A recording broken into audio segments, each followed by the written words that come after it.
Welcome back to the Man from the Mist, the Tauco drill restoration. For those of you new, my name's Barry. Well, if you remember the last time we got it all finished off, painted, we have got it reassembled. We haven't got the motor done yet because we haven't started the motor. I thought what we would do today is, can you remember I was telling you that the chuck was damaged? And when I dislodged it from the taper, what I had to do was I had to drive two taper wedges in, one either in opposite directions across here, and then had to tap it here with the hammer in order to break the taper whilst the taper wedges were putting the pressure on to get it to dislodge. But as you can see, right, I've damaged the casing. Now by hitting it there, it drove the cap down and the chuck locked up.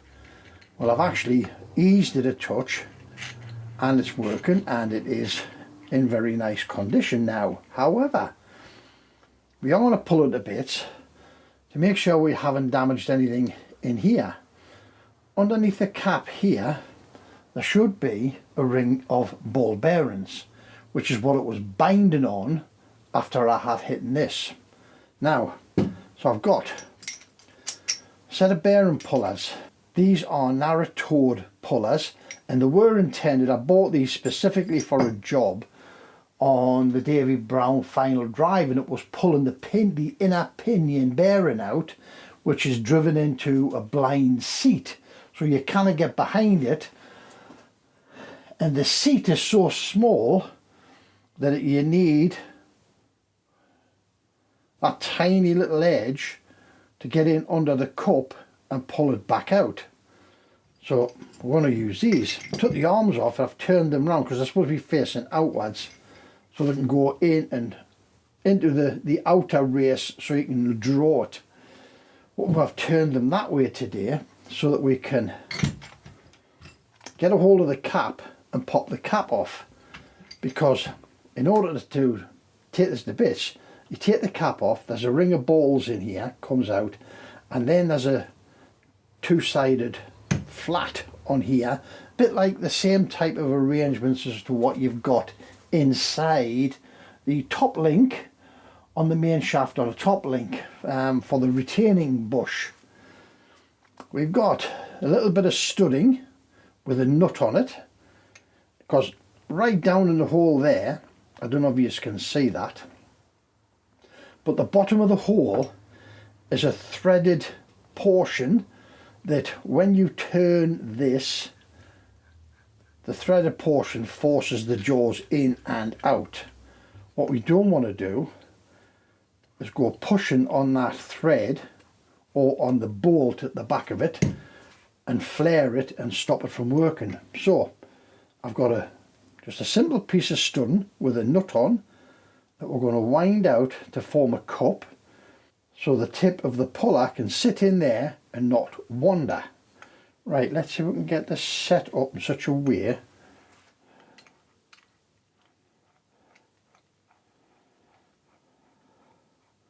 there we go. So I brought it so that that screw is high up like that. Now if we just pop the pullers on, these pullers are shaped in such a way here that once they start to pull, they angle in and lock.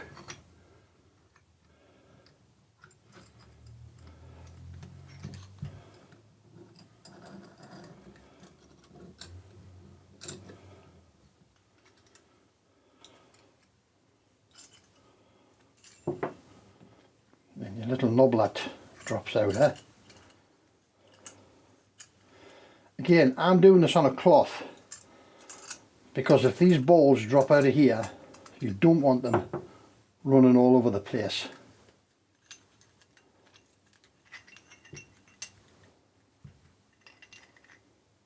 I'm at. Now I assumed the ring of balls would be here. The ring of balls must actually be in there. Right. There's what damage in there. Where I've hit it with the hammer, it's driven that down.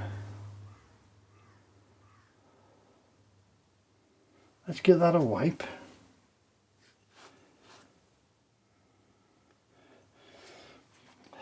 The inner face of that is serrated, so that when you put it onto that serration, it binds.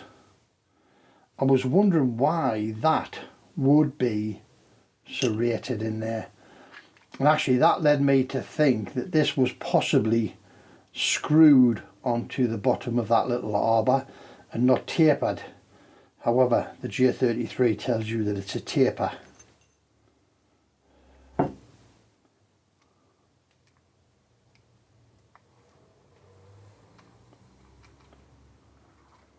Now, absolutely nothing wrong with that in the mechanism.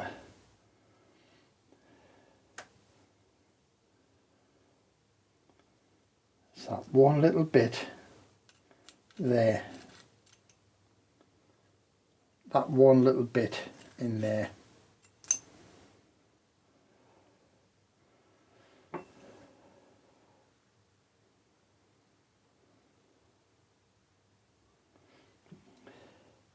And it must have been binding up. That damage must have been binding into the flats here.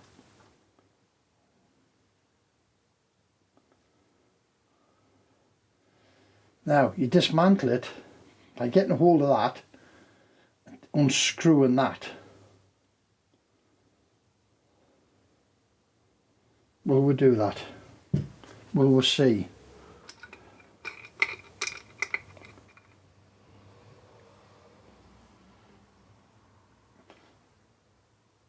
Oh, that's tight. Let's pop this in the vise. See if we can get it out this way. Destroy this, because these are about 130 quid to buy. There we go. Okay, let's unscrew this and see what we've got inside. Never took one of these to bits before, ever. First time for everything. There's the ring of balls in there.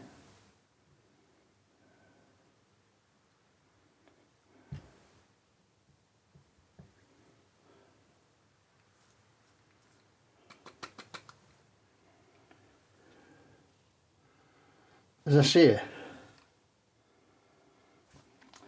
I deliberately take this to bits on cloth, so if anything falls out, it doesn't run away very far.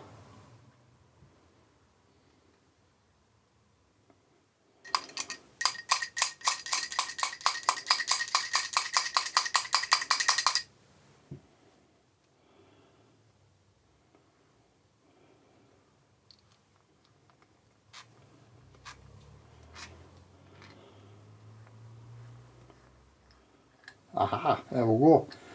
So you just unscrew that section. Who would have ever thought that a chuck was so complex, eh?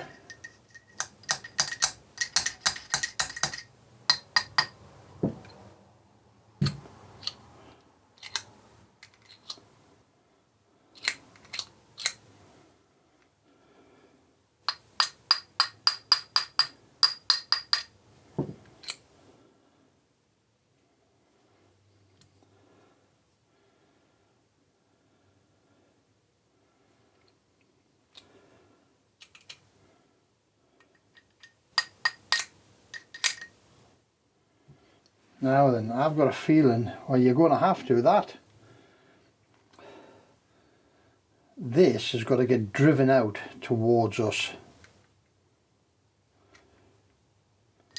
Right, let's see if we can...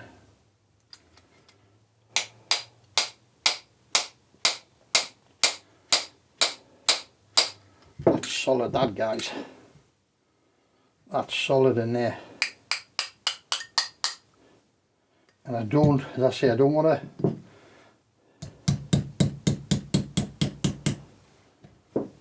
Don't want to beat this up to the point where I actually break it, because no, tell you what we're going to do. We're going to hoist some WD-40 in there.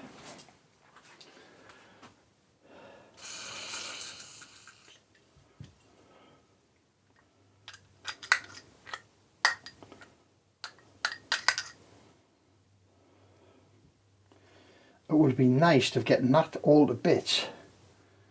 Give it a thorough clean. If anybody out there knows how to get the rest of this out, give us a shout. Let's give this a bit of a wipe up here.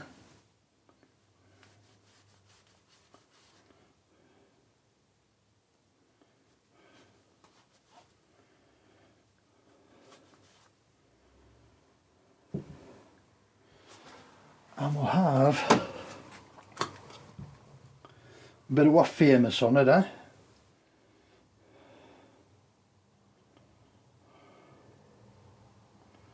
Bit of what famous. We'll have a bit in the thread. Can't do any harm, can it?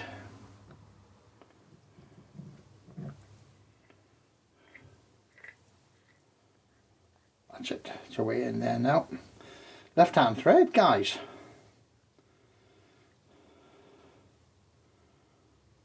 Left hand thread.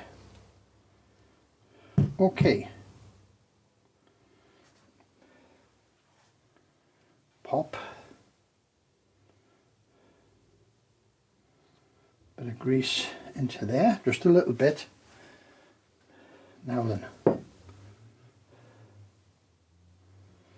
Bit of grease on the end.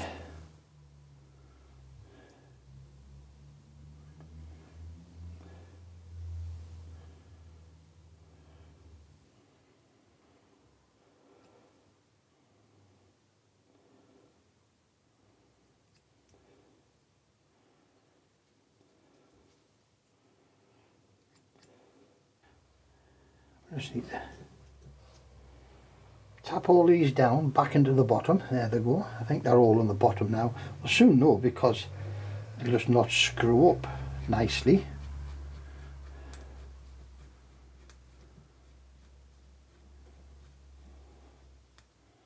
There we go, back together.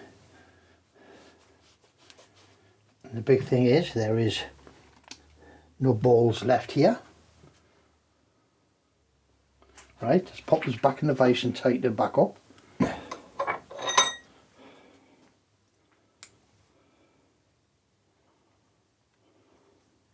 Let me talk to this with a hammer and a punch and see if we can push some of this out, and then we'll get back and pop it back into the correct place. Back in a minute.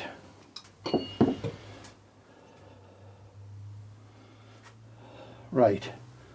We've knocked some of them battle scars out of there, and that goes in and stays rigid on that and rotates on that.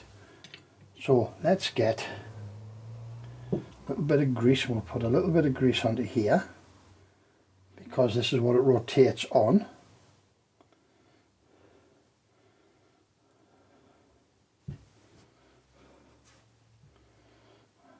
Now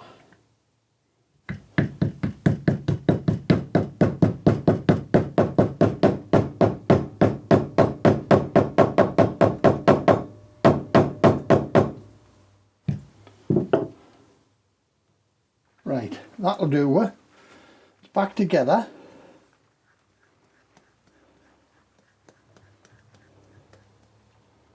It's working as intended. Take one bolt out of there. Yeah, it's been battle scarred. Might see if I can actually buy a replacement one. But that's working beautifully. Not exactly the video I thought it was going to be. I thought we were going to be able to pull this all to bits. I would like to know how you actually get the jaws out of there. I think that collar has got to come out, but I don't know how much pressure you're going to have to put on that to get it out. And It works, it's good, it will hold. We'll put a punch into it. It holds, so it's good.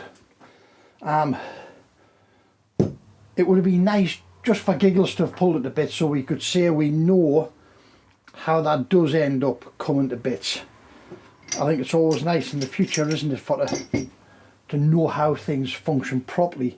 But as I say, I've got a feeling that internal collar is either going to have to get pushed out or driven out, probably pushed out. But I didn't want to start hitting it with a hammer because you know me. Since the 990 clutch carry on, I don't like hitting things with hammers because it costs a lot of money.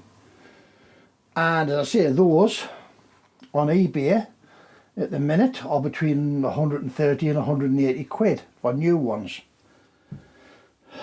Too much money when you've got one that already works. Right, let's get that pop back on the drill, out the way, safe and sound, and we'll call that done, eh?